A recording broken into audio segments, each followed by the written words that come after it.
আমি অন্তর্বর্তীকালীন সরকারকে বলবো, প্রত্যেকটা কমিটির মধ্যে অবশ্যই উলামায়ে কেরামের প্রতিনিধি থাকতে হবে, এই দেশের মুসলমানদের প্রতিনিধি থাকতে হবে।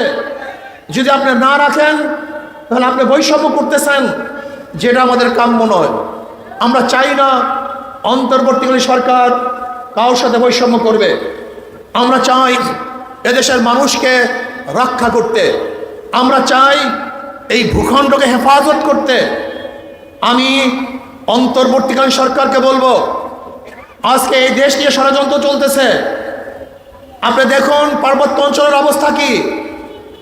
পার্বত্য অঞ্চলের কিছু বিচ্ছিন্নবাদীরা স্বাধীনতা ঘোষণা করতে চায়। আমি সরকারকে বলবো, কঠোর হস্তে তাদেরকে দমন করুন, কঠোর হস্তে নিয়ন্ত্রণ করুন। যদি প্রয়োজন হয় আপনি ডাক দেন, বাংলাদেশের প্রত্যেকটা নাগরিক ঝাঁপিয়ে পড়বে, বাংলাদেশের প্রত্যেকটা ইঞ্চিকে রক্ষা করার জন্য জীবন দিয়ে দিবে, তারা রক্ত দিবে। কিন্তু 1 ইঞ্চি জমিও অন্য কাউকে তারা দিতে রাজি নয়। আমি ইসলামী আন্দোলন বাংলাদেশ বিবাড়িয়া শাখা কর্তৃক আয়োজিত আজকে এই গণসমাবেশের সম্মানিত সভাপতি, জাতির শ্রেষ্ঠ সন্তান, সম্মানিত উলামায়ে কেরাম, সর্বস্তরের জনগণ ভাইয়েরা আমার, আমরা যেখানে দাঁড়িয়ে আছি এই ভূখণ্ড 4 বার স্বাধীন হয়েছে।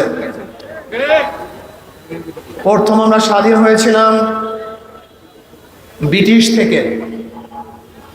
ব্রিটিশদের বিরুদ্ধে আন্দোলনের সূচনা করেছিল মুসলমানরাই। আপনারা জানেন 1803 ঈসাই সালে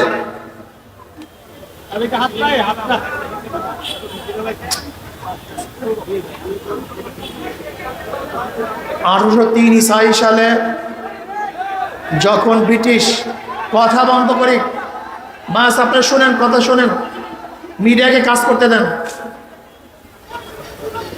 1803 ঈসাই সালে যখন ব্রিটিশ দিল্লি দখল করেছিল, সেই সময় শাহ আব্দুল আজিজ সাহেব রহমতুল্লাহ আলাইহি ঘোষণা দিয়েছিলেন, আজকের দেশ দারুল ইসলাম না দারুল হরব। ব্রিটিশদের বিরুদ্ধে আন্দোলন করা প্রত্যেকটা মানুষের জন্য ফরজ। সেই দিনই ব্রিটিশদের বিরুদ্ধে আন্দোলনের সূচনা হয়েছিল। 1857 ঈসাই সালে সেফাই বিপ্লব আজাদি আন্দোলনের নেতৃত্ব দিয়েছিলেন হাজী ইমদাদুল্লাহ মুহাজির মক্কি রহমতুল্লাহ আলাইহি, রশিদ আহমদ গঙ্গুই রহমতুল্লাহ আলাইহি, আসিম নাদুর রহমতুল্লাহ আলাইহি সহ উলামায়ে কেরাম। সেই আন্দোলনের ভিত্তিতে আমরা স্বাধীন হয়েছিলাম, আমরা ব্রিটিশ মুক্ত এক দেশ গড়েছিলাম। ভেবেছিলাম মানুষ এখন শান্তি পাবে, মুক্তি পাবে। কিন্তু আমরা কি দেখলাম?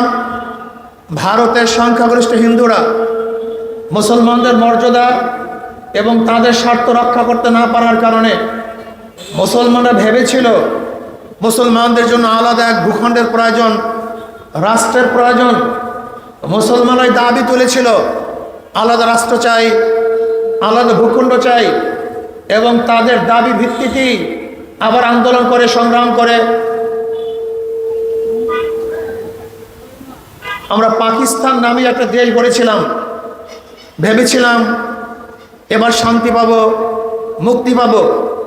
আপনাদের অবশ্যই মনে রাখতে হবে, পাকিস্তানের পিছনে একমাত্র ভূমিকা ছিল মুসলমানদের।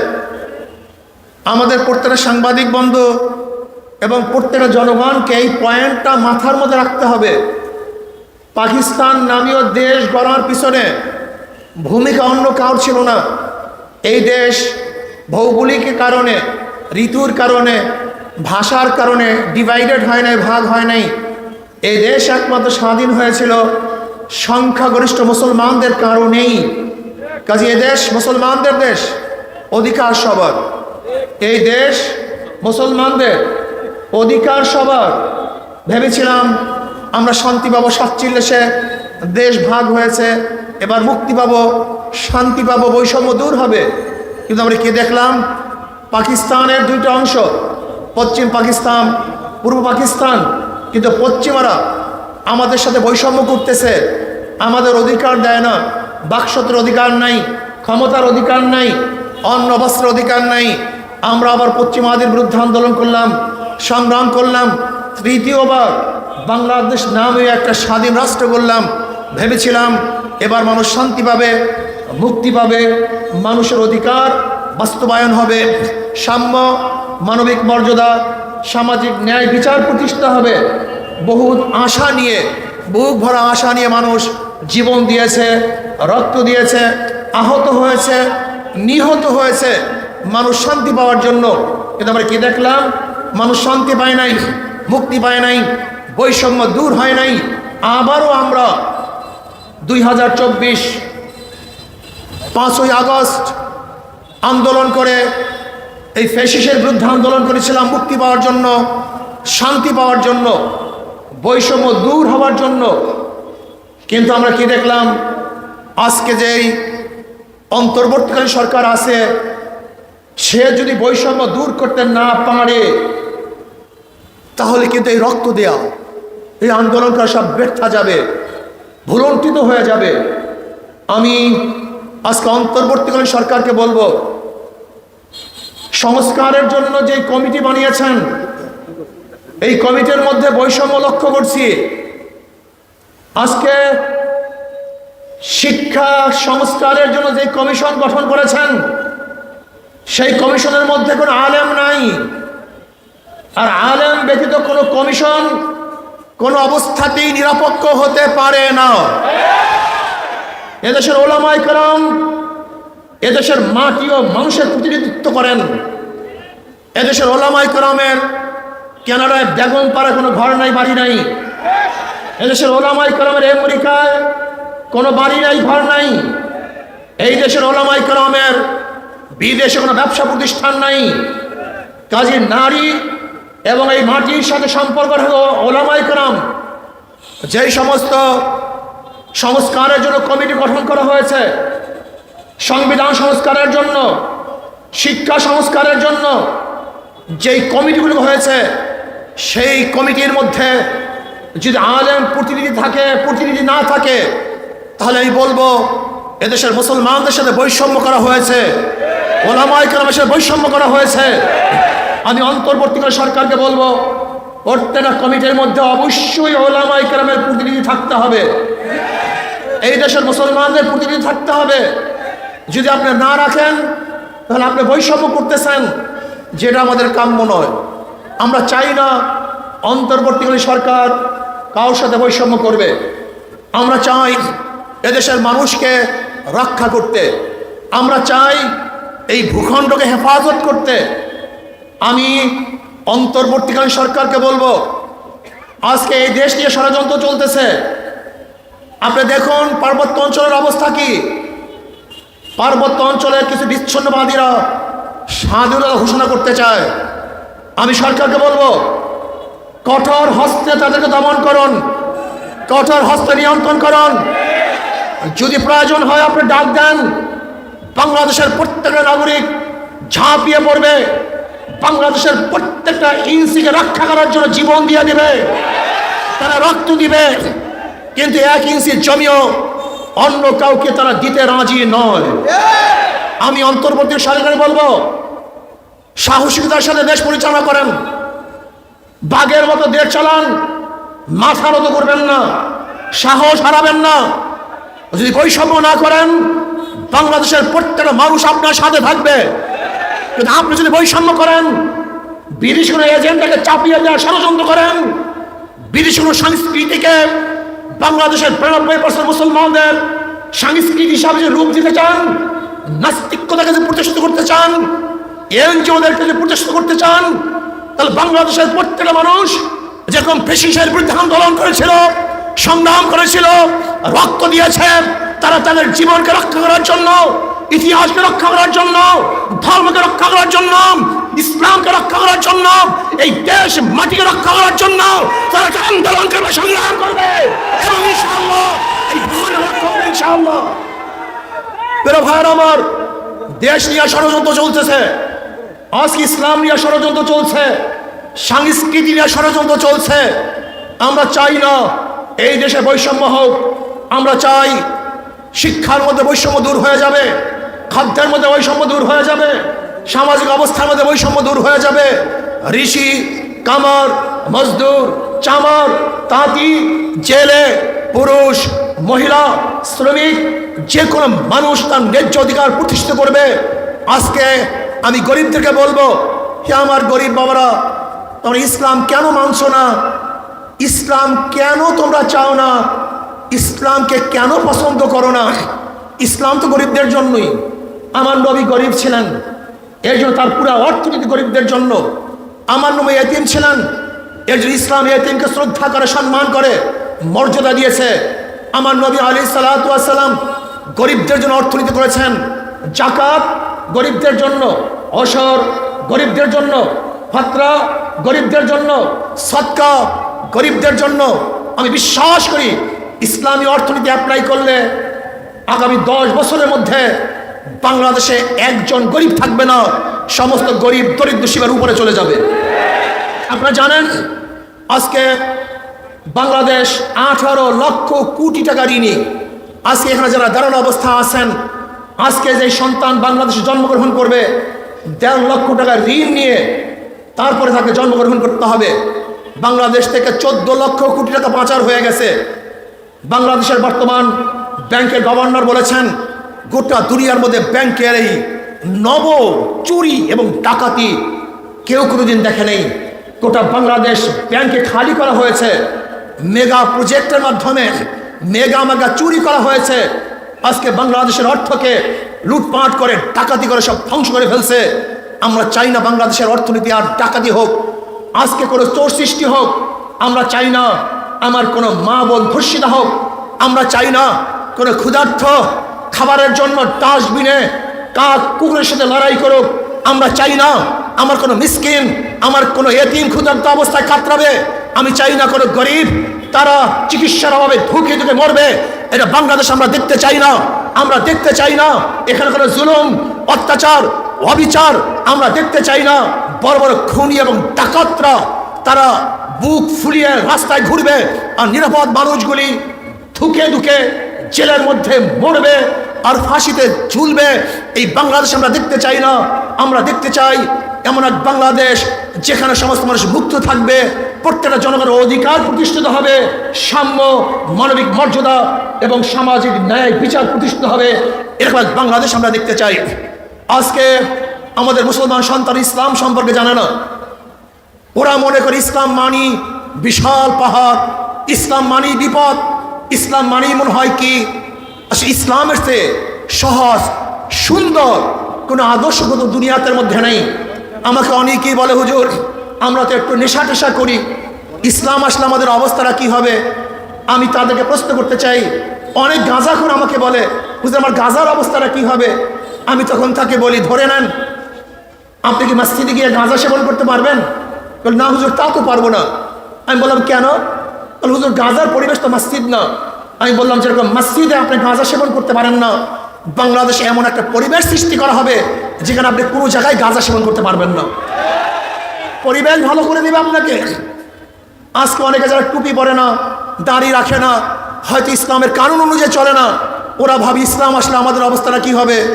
তোমার অবস্থা কিছু হবে না, তুমি অনেক ভালো হবা, আদর্শবান হবা, নীতিবান হবা, চরিত্রবান হবা, আবরারকে হত্যা করবা না, জাহাঙ্গীরনগরে 100 ধর্ষণের পরে তুমি সেঞ্চুরি পালন করবা না, তুমি জগন্নাথ ইউনিভার্সিটির সামনে বিশ্বজিৎকে হত্যা করবা না, তুমি এক ছাত্রলীগের সভাপতি হয়ে 2000 কোটি টাকা বিদেশে পাচার করবা না। তোমার অবস্থাটা কি হবে? অবৈধ অস্ত্র তোমার হাতে উঠবে না, তোমার হাতের মধ্যে খুনের রক্ত থাকবে না, তোমার হাতের মধ্যে জুলুমের কোনো অবস্থা থাকবে না। তুমি হবা না চরিত্রহীন, তুমি হবা চরিত্রওয়ালা, তুমি এক ফেরেশতা তুল্য মানুষ হয়ে যাবা। তোমার দ্বারা এই দেশ গড়া হবে, এই বাংলাদেশ গড়া হবে, সমাজ গড়া হবে, তোমার দ্বারা গোটা দুনিয়া বিনির্মিত হবে, তুমি সেরকম মানুষে পরিণত হয়ে যাবা। কাজে তোমার সমস্যা কোথায়? তুমি কেন ইসলাম পছন্দ করো না? আজকে আসুন 5ই আগস্টের পরে যেই দুর্নীতির বিরুদ্ধে আন্দোলন করেছিলাম, চাঁদার বিরুদ্ধে আন্দোলন করেছিলাম, সংগ্রাম করেছিলাম, নিজের জীবনের মায়াকে ত্যাগ করে রাস্তায় ঝাঁপিয়ে পড়েছিলাম। যদি আজকেও সেই চাঁদাবাজি হয়, দুর্নীতি হয়, ডাকাতি হয়, জুলুম হয়, অত্যাচার হয়, অবিচার হয়, আজকেও যদি তোফাজ্জলকে ইউনিভার্সিটির মধ্যে অবৈধভাবে হত্যা করা হয়, আজকেও যদি আমার মাকে ধর্ষণ করা হয়, তাহলে আন্দোলন সাকসেস হয় নাই, ব্যর্থ হয়েছে। আমরা চাই না বাংলাদেশের মাস্তানদের কোনো চাঁদাবাজকে দেখতে, আমরা চাই না কোনো গুন্ডাকে দেখতে, আমরা চাই না বাংলাদেশের মাস্তানদের কোনো দুর্নীতিবাজকে দেখতে। আমরা চাই বাংলাদেশে এমন শাসক হবে যে গরিবের বন্ধু হবে, মিসকিনদের আপন হবে, শ্রমিকদের অধিকার ফিরিয়ে দিবে, যেখানে অর্থনীতির ভারসাম্যতা রক্ষা করবে, প্রত্যেকটা ক্ষুধার্ত মানুষকে খুঁজে খুঁজে ক্ষুধা নিবারণ করবে, বস্ত্রহীনকে রাস্তায় গিয়ে গিয়ে বস্ত্র পরিধান করার চেষ্টা করবে। আমরা চাই এরকম বাংলাদেশ, যে বাংলাদেশের বুকের মধ্যে খোলা আকাশের নিচে আমার কোনো ছেলেরা ঘুমাবে না, কোনো মেয়েরা থাকবে না। বাংলাদেশের প্রত্যেক নাগরিক তারা ছাদের নিচে ঘুমাবে, তারা সুন্দর বস্ত্র পরিধান করবে, তারা খাবে, দুমুঠো খেয়ে তারা আল্লাহ শুকরিয়া আদায় করবে, তারা শিক্ষিত হয়ে যাবে, আদর্শবান হয়ে যাবে, নীতিবান হয়ে যাবে, চরিত্রবান হয়ে যাবে, সবাই দরিদ্র সীমার উপরে চলে যাবে। এরকম একটা বাংলাদেশ আমরা দেখতে চাই। আমরা চাই না যেখানে টেলিফোনে কারোর চাকরি হবে, আমরা দেখতে চাই যেখানে যোগ্যতার ভিত্তিতে চাকরি হবে। আমরা দেখতে চাই ব্যবসায়ীরা ব্যবসা করবে, কেউ তাদের কাছে চাঁদা চেতে পারবে না, বরং ব্যবসায়ীরা বুক উঁচা করে ব্যবসা করবে। আমরা চাই না আজকে কোনো ভাই বিল্ডিং উঠাবে নিজের জমিতে, সেখানে গিয়ে চাঁদা দাবি করবে। এরকম বাংলাদেশ দেখতে চাই না। আমি দেখতে চাই এরকম বাংলাদেশ যেখানে বিল্ডিং উঠাবে, রাষ্ট্রসহ প্রত্যেকটা জনগণ তাকে সাহায্য করবে, সহযোগিতা করবে। এরকম বাংলাদেশ আমরা দেখতে চাই। আমরা দেখতে চাই এরকম বাংলাদেশ যেখানে বাচ্চা বাহির হওয়ার পরে মা বাবা আতঙ্কগ্রস্ত থাকে, আমার বাবা আমার মেয়ে সে জীবন নিয়ে ফিরতে পারবে কিনা। এরকম বাংলাদেশ আমরা দেখতে চাই না। আমরা দেখতে চাই এরকম একটা বাংলাদেশ যেখানে নির্বিঘ্নে একটা মেয়ে, যুবতী মেয়ে রাস্তায় হাঁটবে, ইফটিজিংয়ের শিকার হবে না, এসিড দগ্ধ হবে না এবং ধর্ষিতা হবে না। এরকম বাংলাদেশ আমরা দেখতে চাই। কাজে আসুন আসুন এই বাংলাদেশ করার জন্য নীতি আদর্শের পরিবর্তন ছাড়া এরকম বাংলাদেশ উপহার দেওয়া সম্ভব নয়। মাদার গাছ লাগিয়ে আমের আশা করা যায় না। আমি উদাহরণ দেই, একজনের নাম এ, একজনের নাম বি, একজনের নাম সি। এও চোর, বিও চোর, সিও চোর। ক্ষমতা আসে এ, সে কি করবে? জোরে বলেন। হটাও এ, বসাও বি, সে কি করবে? হটাও বি, বসাও সি, কি করবে? কারণ নেতা এবং দলের পরিবর্তন হয়েছে, নীতি আদর্শে পরিবর্তন হয় নাই। ওসি চলে যায়, ঘুষ যায় না। এসপি ট্রান্সফার হয়, ঘুষ ট্রান্সফার হয় না। ডিসি পরিবর্তন হয়, দুর্নীতি পরিবর্তন হয় না। এর কারণটা কি? ব্যক্তি পরিবর্তন হয়েছে, নীতি আদর্শে পরিবর্তন হয়নি। এর জন্য এক চোর দিয়ে আর এক চোরকে দমন করা যায় না, ডাকাতের মাধ্যমে ডাকাতি বন্ধ করা যায় না, খুনিদের মাধ্যমে খুন বন্ধ করা যায় না, দুর্নীতিবাজদের মাধ্যমে কোনোদিন দুর্নীতি বন্ধ করা সম্ভব না। আসুন, যারা আল্লাহকে ভয় করে, আল্লাহর সামনে হিসাব দিতে হবে, এই বিশ্বাস যারা করে, এরকম নীতিবান, তাকওয়ালা, খোদা ভীরু নেতৃত্ব যতদিন পর্যন্ত বাংলাদেশে না আসবে ততদিন আন্দোলন করবেন, সংগ্রাম করবেন, রক্ত দিবেন, কিন্তু পরিবর্তন দেখবেন না। কাজে আসুন আগামী নির্বাচনে তাকওয়া ভিত্তিক, আল্লাহকে ভয় করে, এই মাটি ও মানুষকে যারা ভয় করে, ইসলাম, দেশ ও মানবতার যারা ভালোবাসে, এরকম নেতৃত্বকে আপনারা সংসদে পাঠান ইনশাআল্লাহ। তাহলে এই দেশ শান্তি পাবে, মুক্তি পাবে। এর জন্য আসুন আগামী নির্বাচনে শান্তির প্রতীক হাত পাখাকে বিজয় করি। পিআর সিস্টেমে নির্বাচনকে এদেশে দেওয়ার জন্য অন্তর্বর্তী সরকারকে প্রেশার ক্রিয়েট করি। পিআর সিস্টেম নির্বাচন ব্যতীত দুর্নীতি মুক্ত নির্বাচন উপহার দেওয়া সম্ভব না, পেশি শক্তি মুক্ত নির্বাচন দেওয়া সম্ভব না। সংখ্যাঙ্ক পরীক্ষারের নির্বাচন, যেখানে মার্কায় ভোট হবে, মার্কায় মানুষ ভোট দেবে, যেই মার্কায় যত পার্সেন্টেজ ভোট পাবে অত পার্সেন্টেজ প্রতিনিধি সংসদে তারা প্রেরণ করবে। আল্লাহ পিআর সিস্টেমে নির্বাচনের ভিত্তিতে এ দেশ এবং এই জাতিকে মুক্তি দান করেন এবং নীতি আদর্শ ভিত্তিক নেতার মাধ্যমে মানুষের মুক্তি দান করেন। ওমা আলাইনা ইল্লাল বালাগ। আল্লাহ